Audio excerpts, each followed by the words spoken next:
Okay, today we're going to introduce a new topic, working with strings.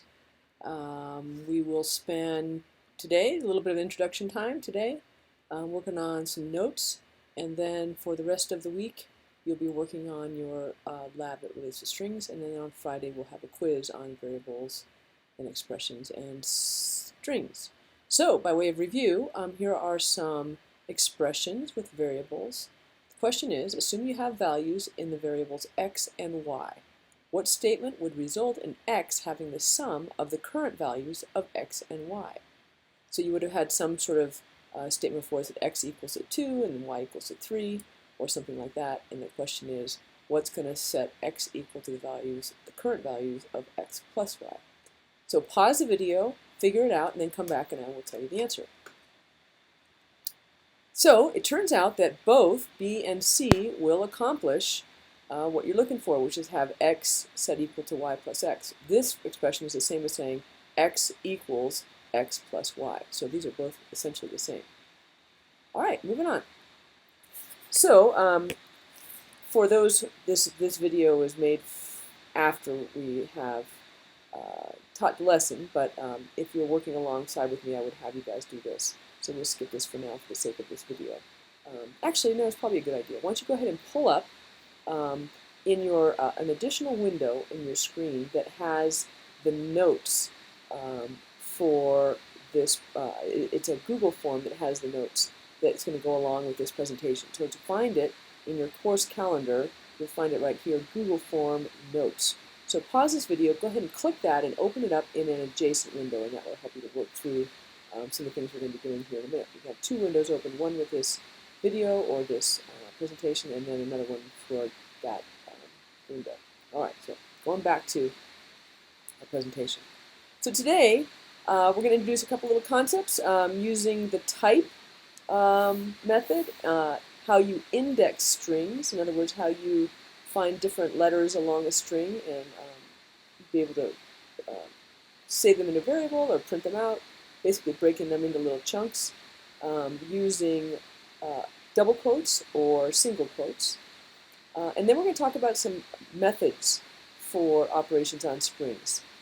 Some simple ones, copying, concatenation, we're going to spend a fair amount of time on that. And then these are the methods where you're going to be slicing strings and then finding a little segment within a string and then counting. So these are the methods. We'll talk about methods here in a minute. And then finally I want to talk a little bit about printing strings. We did a little bit of that in variables and expressions where you had to print out a statement that included a variable and string. I'm sorry, a variable that was a string or a variable that was a number, and you had to do some special operations in order to get that to look good. So we'll talk about that. I want to emphasize, though, as we get further along in Python, if there's something you're asked to do and you don't have any idea how to do it or how to get some background, the documentation within Code Sculptor is very powerful. So when you see that little docs button, so for example, right here, this docs button, that's where you're going to find documentation within Code Sculptor. So for example, I just did a little search in the search window under string, and I found here's a whole bunch of documentation on strings, types and operations, and then within strings you can look at many of the very different methods, which those that there are occasionally little examples that show you how you would code. Another great resource is Google. If you just Google what it is you're looking for with Python, you will find really good documentation. This right here, this one that's kind of purplish, 7.1 string, docs.python.org. That is actual documentation created by the developers of Python. But then you can find a lot of helper if you have a question. So there's little courses online, or someone has asked a question before and it will show up in Stack Overflow. And so you can get really good responses there. The bottom line is, if you're confused or stuck, you just got to go online and look for it. That's the beautiful thing about working here in computer science. Okay, so I'm going to take you now to the notes, and I've linked to the notes here as well. There's the notes. Okay, so I'll take you to the notes, and we'll talk about those. So let's go there. All right, back to the top. So strings are a fundamental data type that allows programs to store text. So given the following Python code, predict the output. Okay, now if you look in your little notes, I've given you a very similar question. Once you go ahead and establish yourself, get your name, last name, first name in there, and then I say, given the following code, predict the output. So I actually want you right now to put that output. What do you predict is going to come out? And if you don't know, pause the video, go run it in Code Sculptor and see, and then type the output in. Try to figure it out first, but then go ahead and test it. Always test if you're not sure. So I'm pause the video and go ahead and do that. Okay. Hopefully you've completed that.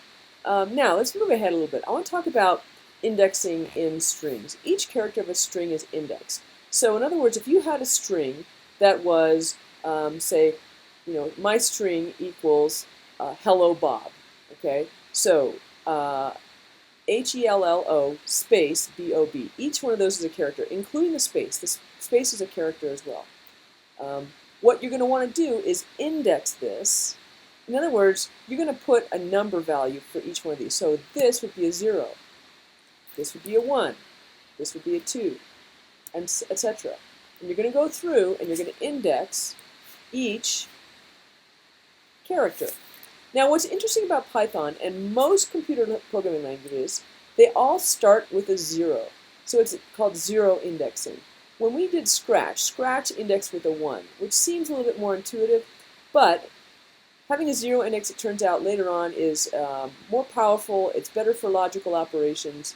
So that's how we tend to do it. Most computer programmers will index with 0. It takes a little bit of getting used to. Okay. So knowing that we have indexed this here, okay, given the example, print my string. Now what you do is you have a square bracket, and then the first number represents the very first index where you're going to start, and then a colon. So what this is saying is print part of the string. This is called a slice. We're taking a chunk or a slice of the string, and we're going to print it out. So for example, my string 2 would be starting right here, 2, which is with the L. Okay, so I'm going to start at L. So my first letter is going to be L. And I'm going to go up to 6. But when I say up to 6, when you have a colon 6, it means up to 6, but not including 6. So 2 through 6, what does that look like that would be? You're going to put this into your little, notes, what do you call it, form, Google form. Okay, so you're going to enter this value. So you start at 2, big hint, and end up until 6, but not including 6. Okay, go ahead and put that output in to your form. Pause the video if you need to slow us down. All right. String constants. I want you to play around with these as well. So I'm showing these to you, but then you're going to pause the video, you're going to go into Code Sculptor, and you're going to try these things. Print a quote and another quote, and then see what happens. What can you tell? Does anything happen? Is there a line printed? There's no line printed. So play around till you can figure out what happens. And when you get that, you're going to kind of think about the output, and you're going to put the output into your Google form. Print both of these. Notice how they are slightly different. This one has a single quote. This one has a double quote. Print those out. Do you get the same thing? Pay attention. All right, here's another one. This one's interesting because it has a double quote, but then there's an apostrophe inside, and then a double quote. Like having a couple different quotes in here, does that mess it up? Does it print it as you would expect to? Or does it have some strange output? Go ahead and try that. Finally, go ahead and print this. You can copy it and paste it, or you can just type it in. Having 3 quotes. Then you can have this is, and then you can hit a carriage return, a multi-line carriage return, string, period, quote, quote, quote. So this is one way to print multi-line strings. So go ahead and try that, play with it, and then in the Google form you'll have a chance to put the output in.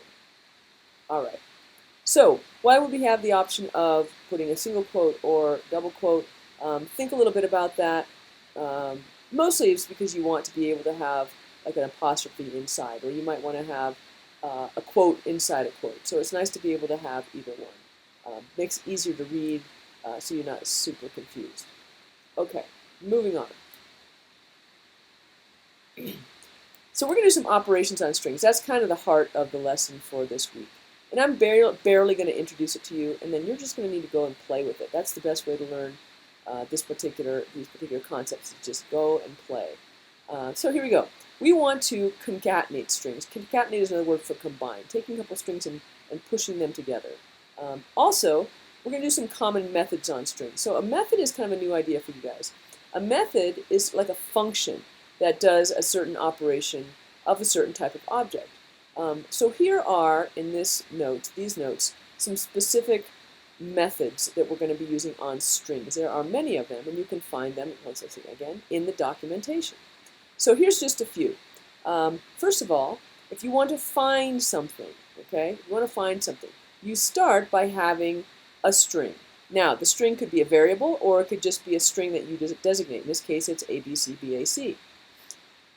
When you put that string, and you put it in quotes, so it designates a string, and you hit dot index, what this method does is it says, okay, I'm going to look in this string right here for the letter C.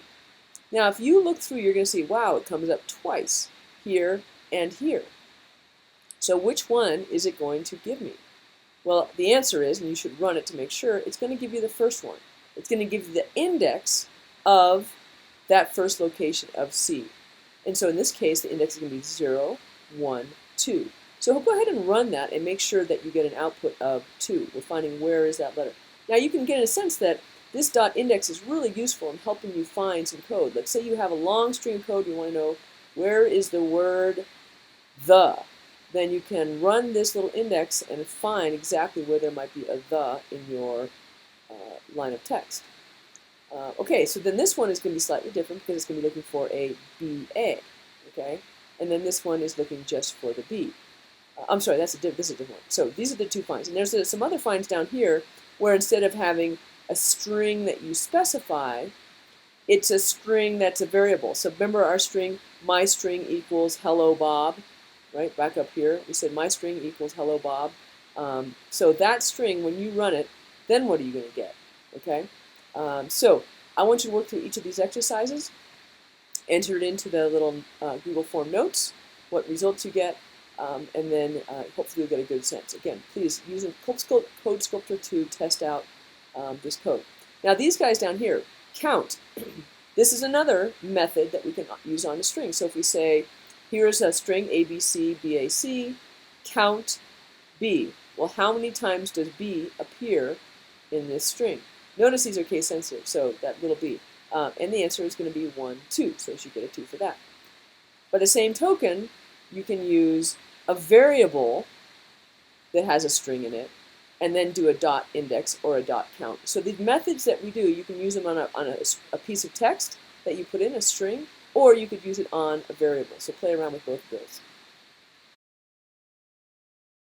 A little practice to show you what I mean by slicing and methods. So we'll start with a string called lyrics, and we're going to set it equal to "It's the end of the world as we know it," which are lyrics from the REM song.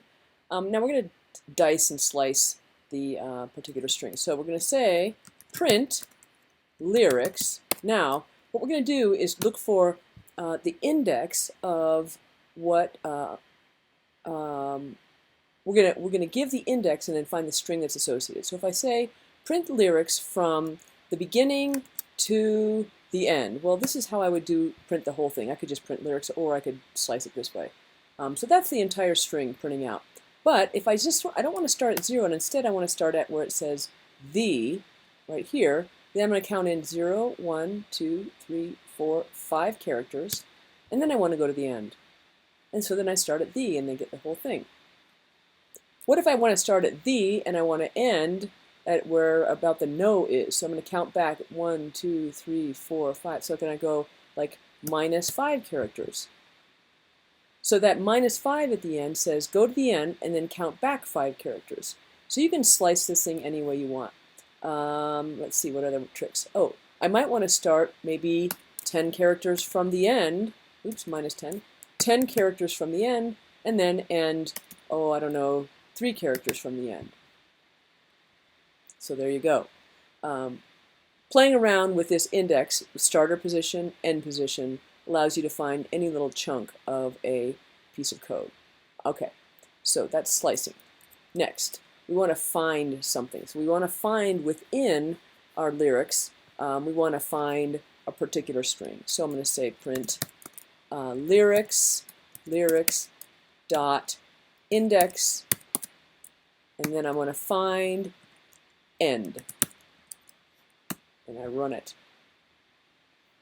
Uh-oh, I get an error. And it says type error. Invalid type does not support indexing. Does not support indexing. Aha. Okay, so do you see how with lyrics, when we were slicing, we had a hard bracket? This is not looking for a bracket because it's not indexing this. It's actually you want to have parentheses because you're indicating an argument. You're looking specifically for, in this method, where is this string of text. So by having parentheses, now hopefully it's going to work. Aha, there we go. So print lyrics.index end. What that's telling you is end starts at the index of 9. Let's try another one. Let's say I'm just looking for a D. D. And hit play, and it looks at it's 11. Notice there is another D, and it's only going to find the first incidence of that particular letter. What about world? Let's find world.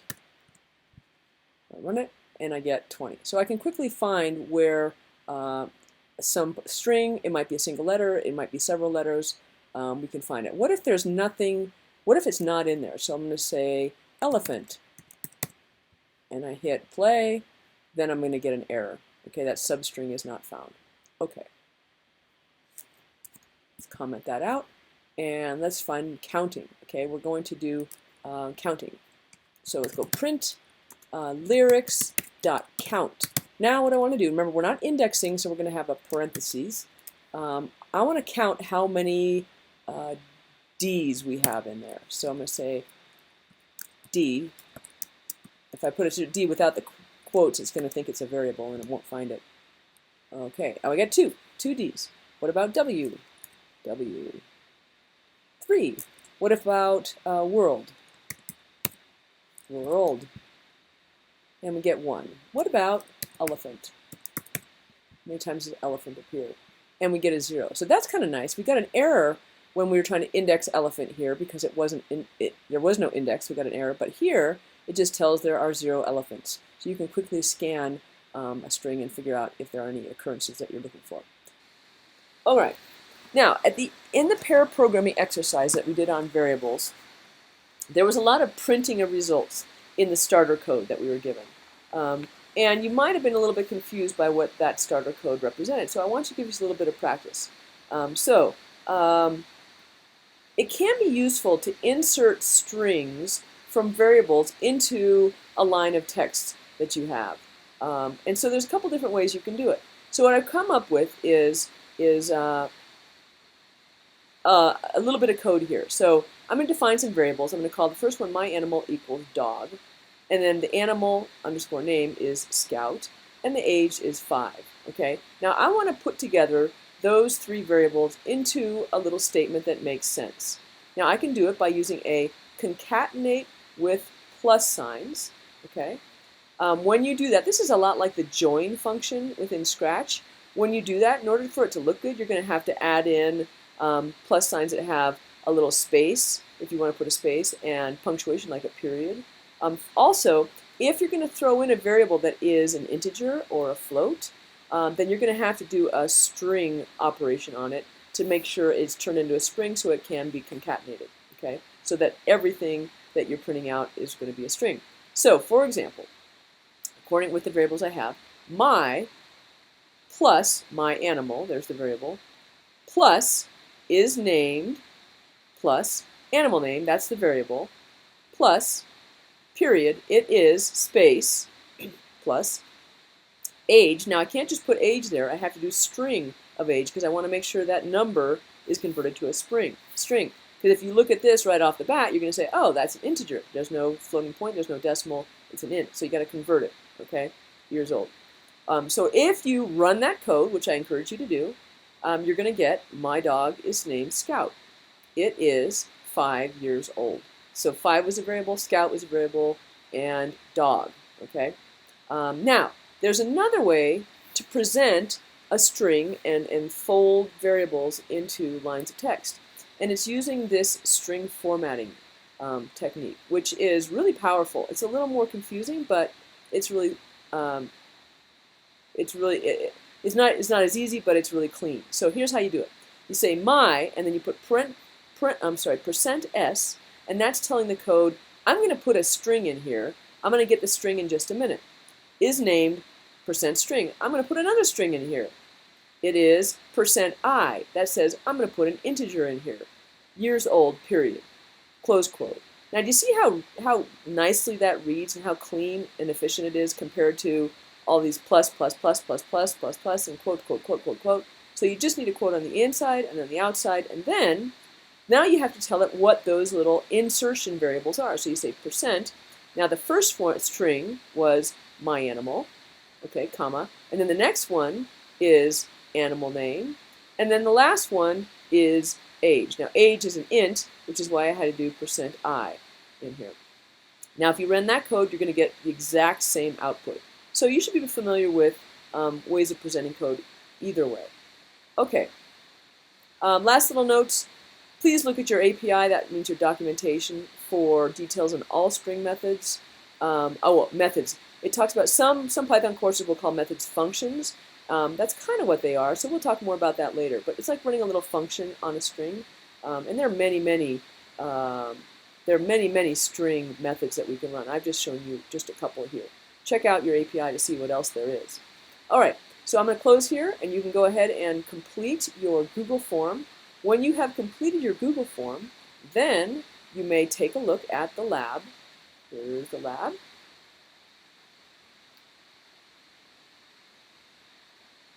Take a look at the lab.